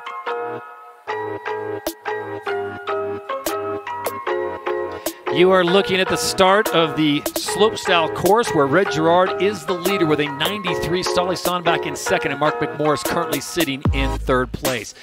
Blue skies and the course is running very smooth, but not, Todd Richards, very fast. And that has been the problem for many athletes. Yep, we don't want to see a waxing contest. Luke Winkleman now dropping in, the 19-year-old from Blowing Rock, North Carolina. Had some issues on his first run, and Winkleman looking to improve upon a 25.66. He's going to be hearing a lot from Luke Winkleman in the coming years. He's such a good rider. He's got great style. Snowboarder Mack has him one of the 8 up-and-comers to watch, and I would agree with that. Easily. Pops off. Oh, no! Luke gets caught by the fresh snow. Snow snake just reached up and grabbed him. Gosh, that is, that's so hard to deal with because everything was so on point. He just took it too deep off that rail, was trying to carry all that speed. See what he's doing there? Checking the right wing. He came down hard on that right shoulder. Let's look at it again. What a bummer. Here we go. Luke pops in 180. Boom. And I thought he had it. Just a simple 180 out, switch 180 out, or back to the 180 out, and then just goes over the nose. Piles, landed so far down, they just couldn't handle the compression. You can see how fresh that snow is. Man, rocked. Been there many a time. What a bummer. Unfortunate, Luke Winkleman's day is done, so we keep the youth movement going from Luke Winkleman up to Lion Farrell. And Lion looking also to improve. He had a real struggle on the first run, having issues in the rails, only picking up an 11.6. Yeah, Lion went down early in run number 1, but this kid's got so much talent. It's funny, the next guys that come, they all ride together all the time. Lion and Luke and Judd and Brock, all these guys, they just hang together. It's like a little 4-pack of talent coming up next. Lion much better on this line now. Gap out, that 270 off. Blunt slide 270, and then here we go. Tail slide 450 out. Clean into his tuck. You can see that wind is blowing uphill now. So not only did you have the problem of the snow being slow, the breeze is starting to go back uphill and just catches Lion on the knuckle. So, Todd, this is going to force a lot of these guys into changing things up because with that wind blowing, and good on you picking up that flag. Look at that. At the bottom, it's going crosswind, but that first kicker, it's blowing right into their face. Yeah, it's such a weird one here. Colorado is very unique in the way that the weather patterns play out, especially with competition. I mean, you have these days where it seems like at the bottom, the wind isn't a factor, but just in between like the first and the second jump, it's blowing uphill. Here we go, Lion just not getting enough trajection here to make it into the landing. Tries to come around on that, comes up about a buck short on the rotation. Gets cut short because he just doesn't have enough air time to squeak it around. So now, like I said, wind is now becoming a factor. This is Brock Crouch out of Carlsbad, California. Brock had a 64.66 on run number 1, trying to launch himself onto the podium. To do that, he's going to need better than a 90. Go, nice lip slide to fakie. 270 on, 270 off. Brock trying to make these combos up top, maximize his scoring potential on the upper rail features. Working this thing like cool borders. Go. Brock trying to carry as much speed as he can into this first jump. 900 on the first. Keeping that speed up, coming off his heels. Cab 1260. Brock trying to put one together here. Coming into the bottom jump. Triple cork 1440. That's the way you get it done. You can see the arms come up. Brock is so stoked that he landed that. Wow. And just moments ago, those same flags were howling for Lion Farrell, and Brock Crouch catches a little bit of a window and somehow... So happy. Oh my word, what a run. Nicely done, Brock. The upper rail section strong, coming into the jumps. Also strong to finish things off with the triple cork. After run number 1 having problems, Run number 2 comes through in a clutch. Everything was smooth. Up top, you saw the combos going down. Opts over for that big wall ride feature. Watch this. Blunt slide. You see his shoulders switch. Pops off 270. Nicely done. And then Brock just trying to keep his speed up here. Gets a nice frontside 360 lean grab off that, and then just tries to get into these jumps with as much speed as he can possibly muster. Cab 1260 with the nose grab. Landed that good. He had enough speed. He just committed to this. The triple dip of the shoulder, backside triple cork 1440. You see the wind up there. Drives that front shoulder down. 1, 2. Squeaks the third one around and rides out of this. Watch the ride out. He's just like, oh my gosh, I did it. So good when you see someone happy. He was waiting for the gust of wind to knock him off his line. It never came, so he finds the perfect window, lands it clean, and this should be a great score for him. Brock Crouch! Oh my gosh! 95.66 for Brock Crouch as he goes into the lead. First of all, he's happy that he just finished the run on his feet. Then he gets the windbreak, the respite from Mother Nature, and then, Todd, the score, 95.66. Holy cow. There are some people going absolutely mental in North County, San Diego right now. Let's send it down to Tina. Oh, yeah, and with weather being an issue, speeds, we haven't seen a lot of triple corks. Yeah, Brock Crouch, you just threw down. Walk us through your approach to that final jump. Last run, it was pretty slow, and I got to the top, and Ryan McDermott, I was like, yo, we need some juice this run. I was going pretty slow, and I luckily got to the third and final jump, and my coach was like, if you get to the third jump, go triple. Like, I think you could get a pretty good score. So it happened, and this is crazy. Initial reaction to landing that, and initial reaction to seeing that giant score? When I landed, I didn't really know what just happened because I haven't done that many spins this whole week. We've had insane snow, and today is a crazy day. I'm so happy. What a second run for Brock Crouch, guys. Thank you, Tina. Congratulations, Brock Crouch, on just waking everyone up. We were starting to think that it might be a survival fest, and Brock Crouch comes out and shows us what's available. His coach told him to go for it. He's the one, Todd, that's got to put his life on the line, and he does it and lands it to the tune of a 95.66. What you're saying is Brock is really open to suggestion. Unbelievable. Wow. Glad. I'm very happy for him. You know, Brock always seems to be the guy who wins practice and then comes in and just implodes during the event, but he is back on his game. Oh my. So nice work, Brock Crouch. So stoked, just a surprise. Everyone just amped for Brock Crouch and what he was just able to lay down. Remember, just before him, Lion Farrell had gone and was buffeted by big gusts of winds. Brock goes and sends it. So now it's up to Judd Hankes out of La Jolla, California, to try to up the ante. 95.66 gets you on top. A 91.33 just gets you on the podium. Judd Hankes is going to try to feed off of his buddy Brock's big score and try to bring his own flavor in here. These guys are all so good, and as I said before, they all ride together. They all feed off each other. There we go. He had problems with that on run number 1. Judd, big front 3 off that round bar. Much better line coming into hit number 1. Check the flags. They're blowing a little bit. Front no side problem. 900. Setting himself up. Switch backside 12 looks like. Is he going to have enough momentum? He does. Gets it around. He's going to set himself up for potentially a triple cork 14 as well. 1, 2. Nope, just the double cork 10. But still, very clean run. Much cleaner than run number 1. He's got to be happy with that. 57.66 is what Judd had on his first run. Todd, this is going to be a big bump, as you pointed out. But remember, to get on the podium now, you need better than a 91.3. His rail features were all on point up top. Unique approach there off that round bar, popping into the quarter pipe. Like this right here. Gap out 270 over the entire rainbow. Look at that. And then pop off 270. He had problems with that on run number 1. And then here, the 50-50 pop out frontside 360. And then just motoring into these jumps. Switch backside 1260.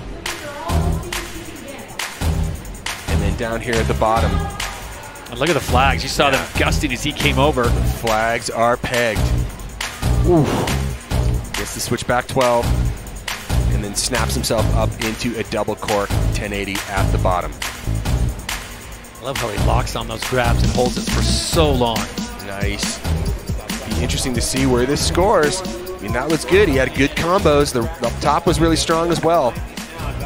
Judd Hankey's now waiting for his score to come down. Certainly, it's going to be in the conversation when the 2022 Olympic Winter Games come around, and this field for Team USA is going to be stacked. But right now, he's concerning himself with the 2020 Dew Tour. Right now, the mark to beat is at 90. So comparing and 95, contrasting, 6'6". comparing his run to Brock Crouch's, you know, he had a 9, switchback 12, double cork 10. So it's going to be interesting to see where this places. So a 90.66 for Judd Hankey's. We're having a few technical issues getting those scores fed up to the top. A 90.66 has Judd Hankey's currently in 4th place. So jump up into the top 5 for him. Ooh. Todd, we're only halfway through these second runs as we kick off the second half with Yuki Kadona. Why is the field so big? Because the powder that came in yesterday stopped us from having qualifying. So the 17-man field stays, and that becomes a final. Remember, best run counts. Oh my, again! Just a little bit of relaxation there. That fresh snow takes out Yuki Kadona. Yuki Kadona had issues on run number 1, but not that early, a 46.33. And this is where a problem that you might talk about, hey, if we had a 10-man final, we'd probably be going 3 runs best counts. Since it's so big at 17, it's a 2-run best counts. And watch this right here. Yuki lands this, and he just relaxes. He's like, I've got this. But fresh snow and sharp edges can oftentimes result in disaster. Look at that. He's still rotating. Boom. Catches that toe edge and just smashes them into the ground.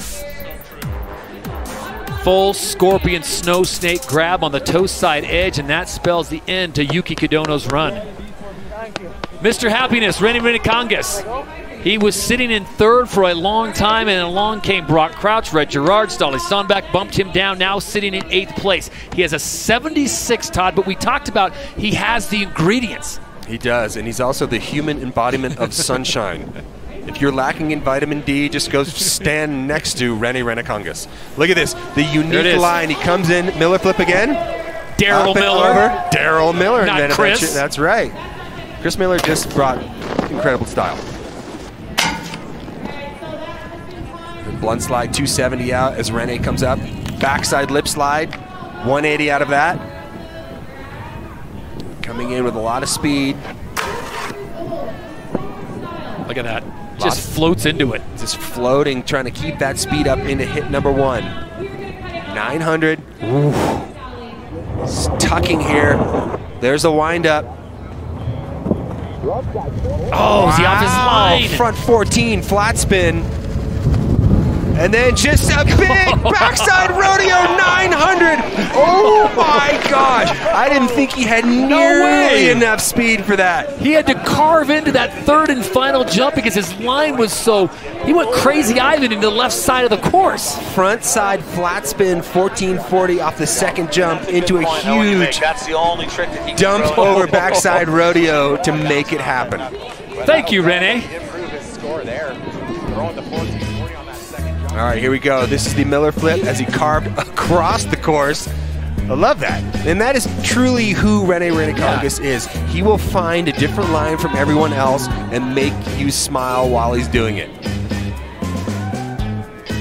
Lot going on right here. There's that blunt slide 270 out. And he gaps up.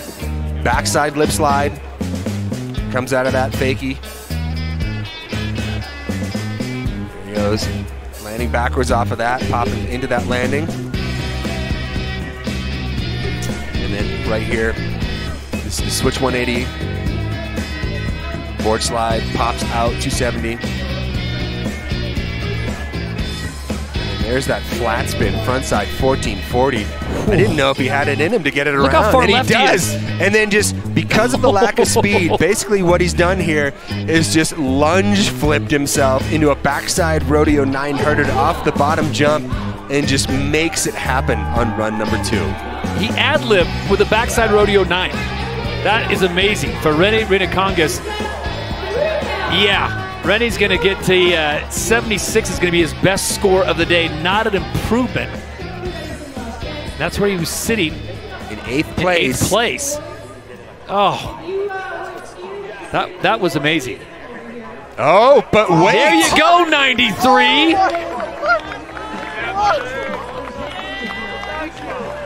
Thank you. See, that's what happens. You come in here, you have an individual interpretation on that, and the flat fin frontside 1440 to the giant popped backside rodeo 9. He's still celebrating that save. You're looking at Sven Dorgren. Last time we saw him, he gave us the GoPro course preview, a GoPro team rider, set to drop in now in his second run. He was one of the guys, Todd, that did not have the first run that he wanted. Picked up an 88, but left so much potential out there with the judges. Sven Dorgren, 270 on that first top rail.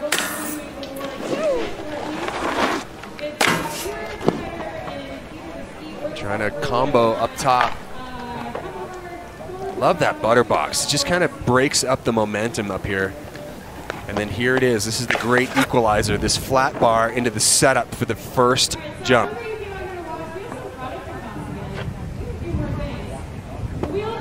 Holding on to it. Can he keep the speed up? Looking better than his first run. Up and over, big double cork front 10. And then into the final jump. Whoa! Yes. We have got a comp now, ladies and gentlemen. Either this course is starting to run faster, or these guys are just kind of finding their mojo. Stalefish, backside 1440. On that final jump. Rider out of Sweden, based on what Rene Renecongas' score is. I mean, that was a big score. Rene rips. I'm surprised that he was boosted up that high because the judges have been really critical about things lately today. And there's that perfect setup. It's all about that setup into the first jump. And there's the double cork front 10. Squeaking that around for Sven. And that would set him up for this flat spin. Look at the flags. Watch the wind up and the snap. There's one, there's two, there's three, and he's going to squeak one more in here. There's 4 rotations. Backside Stalefish, 1440. That is such a gutsy maneuver, Todd. Seeing that the flags were blowing to go for that. That was so sick. That was sick. Awesome. Current standings, Brock Crouch leads with a 95. Rene just jumped into second and Red in third. And just moments ago, Rene just shocked everyone with that 93.66. So will the judges respond in kind with Sven Thorgren? Tell you what, the judges are getting a lot more loose with the pen and pencil right now. It wouldn't shock me if we see a big leap for Sven Thorgren right here in the running too. And for the first half of the first runs, it was Mikey Cicerelli's 80 that was leading the way. So now the 90 club is in full effect with a 93.3. Sven Thorgren, welcome to the podium. Red Gerard will go down to fourth, but when Red Gerard's score of 93 dropped, Todd, I thought, well, maybe it's game over. Because if the wind picks up and the conditions deteriorate, Red's going to walk away. And now Red Gerard finds himself in 4th place. So Mark Mcmorris now, the next man up. Mcmorris is already in a good position with a 90.33, which we thought, surely that's a podium score, Todd. That's 6th place now. All right, well, if Mcmorris wants to find himself on top, because I know Mark is a winner. Yep.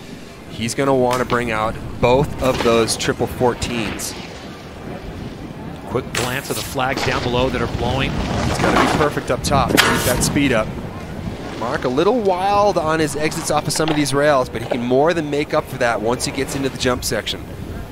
He's one of the only riders that has 2 triple corks in his bag. So Mcmorris looking clean as he enters into the 3-pack of jumps. Flags are still. Switch backside 12, first jump, fighting it to stay on his line. There's a windup, big double cork 10, lot of speed into this final jump. Frontside triple cork 14, There it is. Puts it down in typical Mcmorris fashion. He was riding a bucking Bronco the entire way down that course.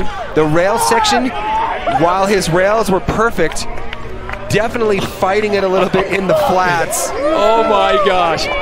He's claiming it towards the bottom and still fighting the landing. Jeez, you want to talk about, that took a lot of strength. That fresh snow, there's just a lot of inconsistencies in the runouts of some of these features.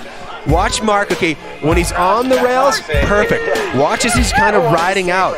That fresh snow is starting to harden up again or something, because it's just been wild for these guys to stay on the right edge. And in between jump 1 and jump 2, Mark was kind of dealt a little bit of a sketchy landing. There's that Butterbox feature. Really, if you want to draw your attention to any place where things could have gone wildly wrong, it was definitely in between jump number 1 and jump 2 in the flats. So switch backside 1260 on the first jump. Now in between these jumps, watch, he's toe edge, he's heels. The upper body wants to keep him rotating, fights it, almost finds himself in the fresh snow, somehow gets it back together again enough for a double cork backside 1080, squeaks it over the knuckle, and then sets himself up for this. There's the first dip of the shoulder, the second dip, and you can tell he's forcing it. He's got that other arm tucked up underneath his knee. And when he lands this, comes around, triple cork, front side, 1440, lands, gets over into that fresh snow, and is just trying to fight it. That back arm behind him, claiming it, almost goes down. I thought he was going to do a Euro carve. Oh my gosh, that would have been horrendous. You slam in the come out. Oh man. Mcmorris. Oh wow, that is kind of a dig on his final run. Backside 270 on the rails. It's got to be, what do you think, rails? They didn't like the exits? Up top on the rail runouts. Wow. But you can see Rene Congas is kind of stunned on that too, but really it comes down to what the judges are being hypercritical on. So Mark Mcmorris, a 90.33 is not even good enough for a top 6 as he sits in 7th place, just ahead of fellow countryman Mikey Cicerelli, who led for most of the first run with an 80. So we're down to the final 5. Max Perot. If anyone needs a big run here, it's Max since Perot. We already told his story coming back as a cancer survivor, and here he is getting full-fledged into competition again. Todd, he has the skills to top a 95.66. Can he get it done on this course? We're going to have to see. Max is super clean and technical on his rails. He needs to be perfect, though. Switch backside lip slide.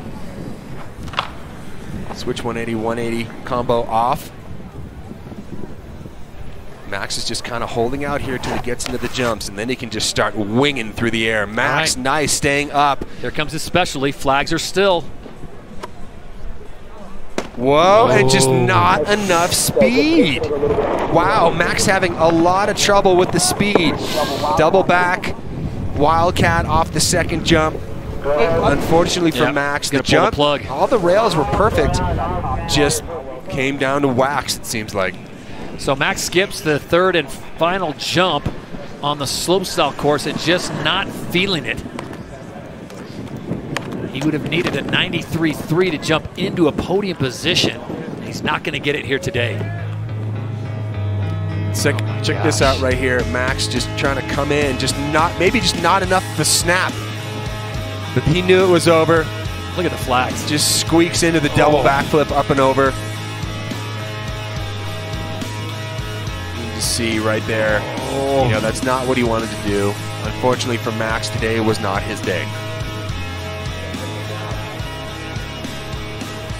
So Perot, it is an improvement, 36.6, hands go in the air, smile on the face. He'll be back. 13th spot, and with just 4. And then there were 4, Mons Roisland. We saw him earlier. Would it just shock you to the core, Todd Richards, if I told you Mons Roisland currently is in last place with a 15.66? Nowhere to go but up. That's true. I'll tell you right now, Brock Crouch is down at the bottom just biting his fingernails. Oh! Gosh! Jeez! Brock Crouch dodged another one. Dodging a bullet. And I'll tell you, I've known Brock for a long time, since he was basically a baby. You know, just a little snowboard rat riding around. This kid has got the best attitude. He's a little spacey at times. He's got a nickname of Brick. But man, oh man, is this kid just the embodiment of snowboarding. He's just, you know, he loves it, he lives it. He's more hyped than anybody else. He's a mood enhancer when you get around him. It would be amazing if Brock came away from the Dew Tour with the big W. In my yellow backpack. So American sits on top of the board right now in Brock Crouch. We've got a Canadian, another American, and a Norwegian to wrap up the competition. And they're all chasing that man, 95.66. It's like he still can't believe it. Welcome to the pressure cooker. Pressure cooker. This is what happens, Brock, when you're on top of the podium and you got some heavies to come down. They stick a camera in your face and they want to see tears. Bring tears. So 95.66, but it still doesn't feel comfortable. Normally that's where you sit back and go, there's no way anyone tops that. However, Darcy Sharp, Red Gerard, and Ståle Sandbäck will all have a say. If it makes you feel any better, Brock, you are guaranteed no worse than fourth. So Darcy Sharp will be the first man to take a swing at Brock Crouch's score, the 23-year-old out of Whistler. His sister fresh off a victory earlier today in the women's ski modified Superpipe. Darcy 50-50, 180 into the quarter pipe. He's so good on rails. Actually, Darcy's just amazing all around. Yeah, great rider. Just a fraction of the talent that's come out of Canada. X Games champion, fresh off a win there. Straight from Aspen right over here to Copper to put it to work on the slopestyle course.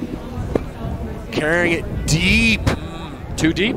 I don't know. We will find out shortly. Maybe just squeaking around on the backside 900, setting up. Switch backside 1260. One more hit. Big double cork frontside 10 and sits right after putting his board down. I was just about to praise his waxer. What kind of maple syrup did he drip on that beauty? Because he had the speed and the distance to clear the knuckles. Bullets flying everywhere around Brock Crouch. He's like a rubber band in the wind, dodging bullets. But unfortunately for Darcy Sharp, who had an otherwise flawless upper section, that last jump would claim his run for the title. You see the overview here of just how many options there are. And that right there, I really love the way he kind of gaps into that transition, makes this line truly his own, and then down here at the bottom, basically I thought he had it. As he gets that grab a little bit late, lands the trip, the double cork front 10, and just washes out. He just has to slide out to his butt there. So now, Brock Crouch can do no better than a podium finish of third place.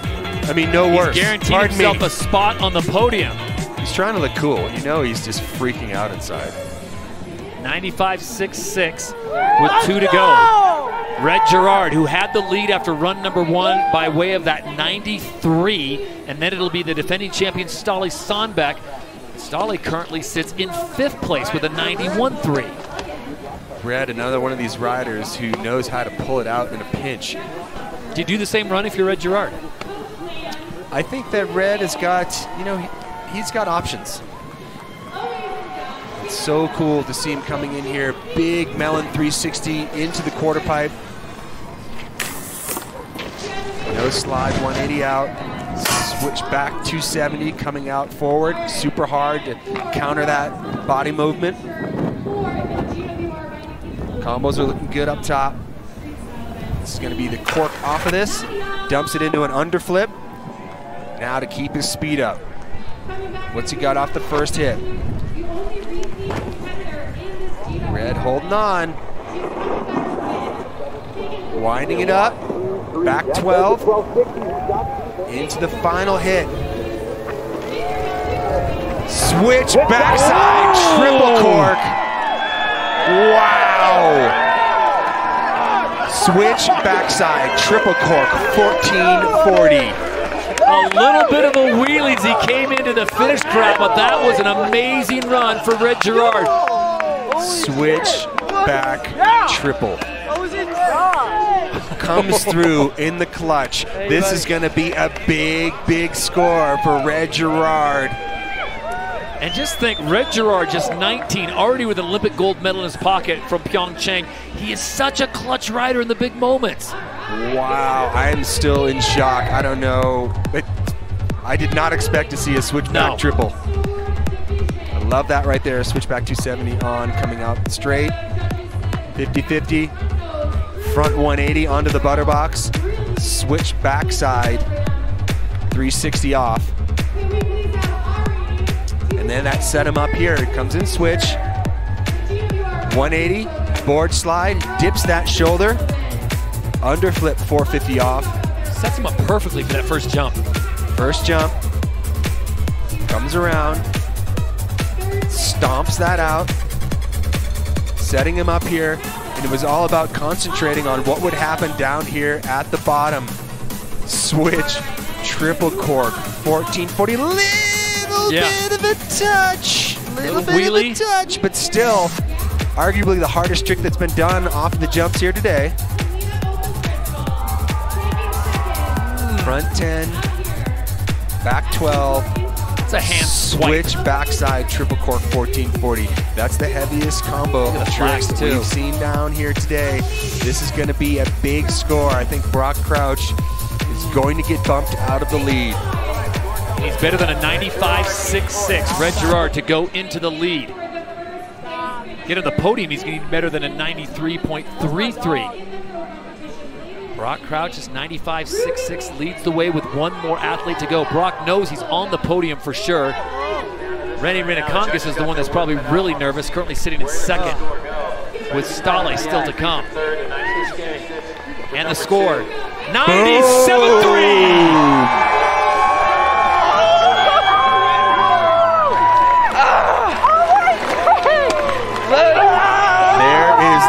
family. He's getting Gerarded and crouched. I think they're still partying from Pyeongchang. We're back! We're back! Wow. This truly is Red's backyard. What a combo. Now, oh my goodness. All this fanfare is going on down here at the bottom like it's over. Meanwhile, it ain't over. Last year's champion, Stale Sandbeck, is still up there in the start gate. Do not rule him out. He just got the word that Red Gerard jumped into the lead with a 97.33. For him to get on the podium now, he needs better than a 93.6. To get a win, he needs a 97.34 or better. Wow. 6 Americans in the 17-man final, and right now, the Americans sit 1 and 2. Stale has something to say about that. The defending champion, last man on course, Stale Sandbeck. See, he's trying to be as precise as possible up here on the rails. There's that front 270 out. Does he have something that can counter a switch backside triple cork 1440 at the bottom? There's that knuckle drag up and over into the first jump. Here we go. 2 more to go. Stale looking strong. Ooh, almost knuckling on jump number 2. I like the way you think. Carrying a lot of momentum and squeaking it around. Stale Sandbeck coming in with the flat spin counter to what Red Gerard brought with the triple shoulder dips. What is going to happen here? Man. That is a monster score to take down. 97.33. What happened to my I'll tell you what, you know, there was Red Gerard currently in the lead. So good up top. Look at this gap out. Lip slide. Pops out 270 into that landing. So precise. Look at that. And then he goes into that knuckle huck right here. Backside 360 hand drag. Up and over that knuckle. And then just trying to make it happen. Here you see it. That's what that's for. That's a knuckle to get hucked off of. Stale Sandbeck. Is it going to be enough? 1260s. There's a cap 12. see here the flat spin, the counter, like Stahle's answer to the triple cork, dipping that shoulder. Stahle keeps it relatively flat in the air. Oh, this is going to be a hard one for the judges to work out. I kind of don't think it's going to be a 97, but I think that he may be bumping Rene out. So to bump Rene off, he needs better than a 93.66. To take the lead, he needs better than a 97.3. To go into second, he needs better than a 95. There are the current standings right now. 2 Americans and the Norwegian, with Stahle sitting in third place with a 90. Whoa, there it comes. 94. Stahle jumping up into third place. I knew it was going to happen. I just felt like Stahle's up top portion was a little bit stronger. And a shoulder ride for Red Gerard. Stahle Sandbach jumping onto the podium to join the 2 Americans. It is Red Gerard that claims the victory. Brock Crouch second, and Stahle Sandbach in third. Let's send it down to Tina Dixon with the winner's interview. Yeah. Get a ladder. I know, get a ladder, right? Congratulations, Red. And Stahle as well. What a podium out here. Brock Crouch finishing up in that second spot. When I talked to you after that first run, you said you weren't really quite sure what you were going to do on those jumps. At what point did you decide switch backside triple? Well, I kind of had this feeling the whole time. This is like, these snowboarders are messed up. Everyone's insane. Everyone's riding great. Course is awesome. I kind of knew second run people were going to start going crazy. Triple corks started pulling out. And yeah, I just kind of decided that I probably have to step it up on the last jump. Brock Crouch threw down, and since that run, I mean, it was just a completely new contest. How much did he motivate you, and what were your impressions of his run? Are you kidding me? I mean, he was just in a massive avalanche 2 years ago, and then he goes second run and lays down one of the most insane runs I've seen, and I cannot tell you how good it feels to have our buddy back in the contest and back on the podium. Yeah, absolutely. Dew Tour, it seems like not that long ago you started coming here as a rookie.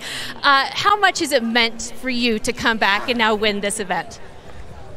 It means a lot. I don't know. I'm speechless, to be completely honest. I grew up watching the Dew Tour, the U.S. Open, the X Games, so to have an X Games medal and a Dew Tour medal, I cannot believe it. I'm like beyond.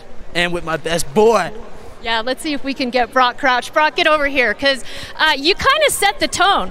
This was all your fault, the rest of those runs.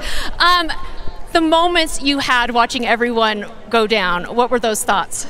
I was pretty nervous, but honestly, when I watch my best friend drop in, I watch him ride these courses every single day, and so I knew that he was probably going to put down a really, really good run, because I've seen him do that run like 200 times now, so I don't know. I can't believe it, honestly. This has all been a dream, and this is amazing. Going to Jackson to film tomorrow. How long have you waited to be on a podium like this and be on a podium with Red Gerard? Yeah, I mean, today is literally a dream come true. At X Games, I got fourth, and that night I was just so bummed. I was like, oh, I just want to get on a podium so bad. Did I think it was going to happen here? No, but it did, and I am so thankful for everybody that is a part of my comeback, and I'm really happy to be with them. Big congratulations. Thank you. What a contest, Todd.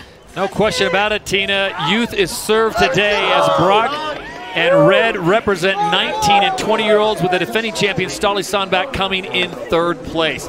An amazing performance by all the athletes as it came down to those last 5 and 6 runs. They kept upping the ante. Todd Richards, Red Gerard claims the win here, picks up the Dew Tour title. Brock Crouch in second and Stahle Sandbach in the third. But more importantly, 7 athletes cracking the 90-point barrier, Todd. The progression was amazing. It was, and after seeing run number 1, I kind of thought it was going to be a waxing event, but all these guys came out. Run number 2, there was some definite heat being thrown around. Hats off once again to Snow Park Technologies, the Woodward Park crew, to come up here and make it as perfect as it was and give these guys the opportunity to really throw down. Red Gerard, and just backing up what Red said, Brock was in such a savage snowboarding incident a year ago, and to come back from that to this is incredible. Red Gerard has the triple now. He's got an X Games medal, a Dew Tour medal, an Olympic gold medal. He's getting it done at the ripe age of 19.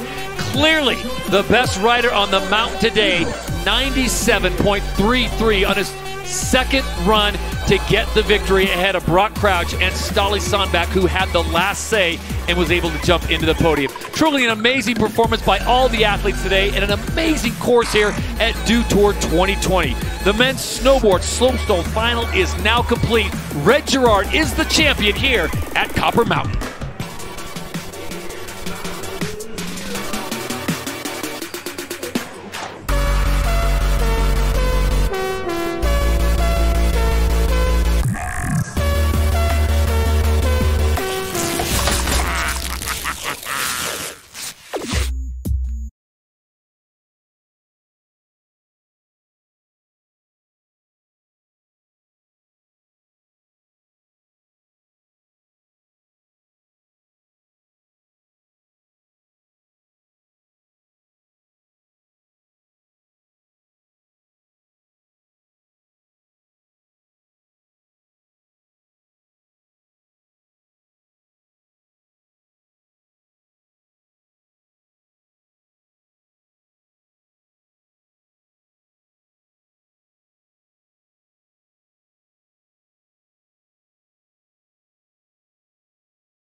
The hits just keep on coming at Dew Tour 2020. Mountain Dew team rider Red Gerard in his own backyard gets it on his second and final run, a 97.33. Brock Crouch had laid down a beautiful run, thought he had it done, 95.66 before Red bumped him off, and Ståle Sandbäck, the defending champion GoPro team rider, came in with a final run of the day, and in clutch Norwegian fashion, Ståle, a 94 to jump himself onto the podium. Wow. When Mother Nature reared up with wind and gust and it looked like there wasn't going to be enough speed for a lot of these guys to clear those second and third jump, they came up with the goods. Red Gerard, Brock Crouch, Ståle Sandbäck, the list goes on and on. Rennie Rinnekongas was amazing. Sven Thorgren, Judd Hankes, you got to give him credit. And of course, Mark Mcmorris, Max Perot, Mons Roysland, Darcy Sharp. I mean, what a list. 17 of the world's best here at Copper Mountain. In the end, it was another Gerard party, a la Pyeongchang 2018.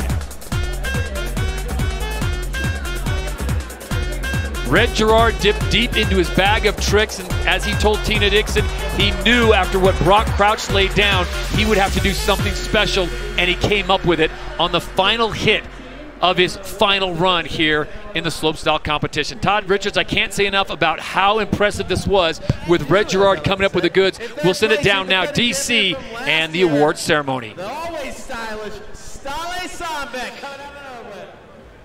You know, one of the things I think is so cool about this event is you can have such contrasting styles. You know, Ståle, he spins all of his spins flat. He doesn't triple cork anything. There's no, it's not that he can't. He's just opted, that is his style, and to be rewarded. Sometimes when it was flavor of the month, corks have been real hot in snowboarding for a while. Ståle is still just paving his own path. The defending champion finds himself on the podium. And then this kid right here. Brock. Carlsbad, California, unbelievable. The comeback kid from last year with a broken back and his face was jacked up and he barely had any teeth. There was so much crazy stuff going on. For him to come back from that this strong, unreal. Avalanche not strong enough to take down Brock Crouch as he is back riding in a great form. But I'll tell you what, he needed it and he did it. Red Gerard went huge on that final jump. 10 minutes down the road, here with his whole family out here to celebrate. It's unreal how many people here support Red Gerard. Summit County, Colorado loves their heroes. And Red Gerard already having a signature park here at Copper. Goes home with the big W.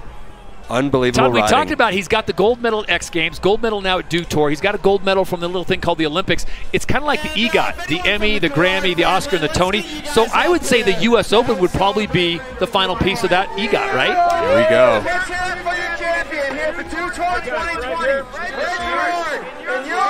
Dew Tour champion Red Gerard, Mountain Dew team rider, on his final run, lays it down to the tune of 97.3 for the win. Brock Crouch, 95.6, and Ståle Sandbäck, a 94 to join them on the podium.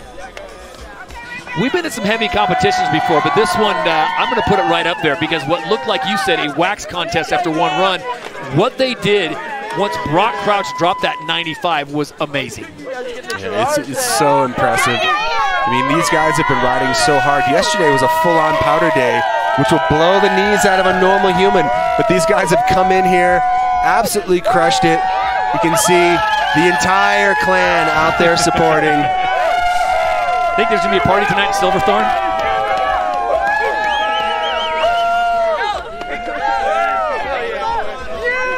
There's all the brothers. Big weekend for Red Gerard. Wow, so final thoughts, Todd Richards, on what we just saw drop here at Copper. Changing the guard? Quite possibly. Red Gerard, Brock Crouch, Ståle Sandbäck. The future of park snowboarding is in really good hands. No question about it. Once again, the podium here at the men's snowboard slopestyle final. Red Gerard gets the win. Brock Crouch in second. Ståle Sandbäck in third. Nothing less to say except the world of snowboarding and snowboarding progression in very good hands and in a very strong state.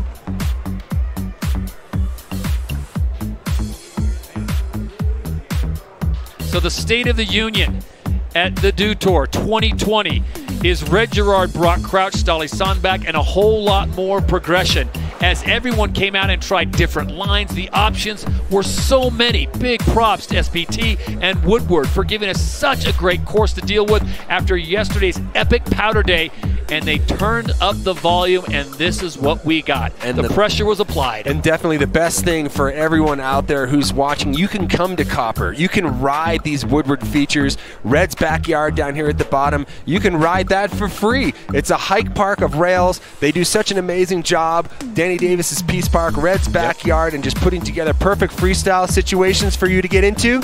Unreal. And while we celebrate what great accolades that happened today and the state of snowboarding, we want to step back and remember the man that really made it all possible. And it's so fitting that two Burton riders on top of the podium as we take a moment to remember the one and only Jake Burton.